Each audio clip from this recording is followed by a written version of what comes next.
Hello guys, welcome back to my channel. ఈరోజు మా ఇంట్లో ఎగ్ ఆలు ఫ్రెంచ్ ఫ్రైస్ చేస్తున్నాను. దానికోసం ఆలుగడ్డలు ఇలా కట్ చేసుకొని కడిగి పెట్టుకున్నాను. క్రిస్పీనెస్ కోసం చిప్స్ ప్యాకెట్ తీసుకొని స్మాష్ చేసి పెట్టుకున్నాను.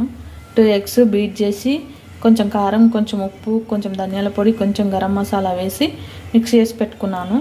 ఆయిల్ వేడెక్కినాక ఆలుగడ్డలు వేసుకొని కొంచెం గోల్డ్ కలర్ వచ్చే వరకు ఫ్రై చేసుకోవాలి. కొంచెం ఈ కలర్లోకి వచ్చినాక తీసుకొని పక్కన పెట్టుకోవాలి. అలాగే మిగతావన్నీ కూడా వేసుకొని ఫ్రై చేసి పక్కన పెట్టుకోవాలి. ఫ్రెంచ్ ఫ్రైస్ని వేసుకొని ఎగ్లో డిప్ చేసి ఇలా చిప్స్లో ఇలా అనుకొని ఎగ్లో డిప్ చేసి చిప్స్లో ముంచి తీసుకున్నాక ఆయిల్ వేసుకొని ఫ్రై చేసుకోవాలి. ఇలా గోల్డ్ కలర్ అయినాక ప్లేట్లోకి తీసుకోవాలి.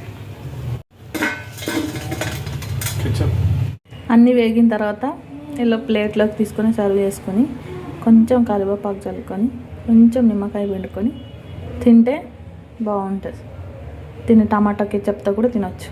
ట్రై చేయండి ఒకసారి.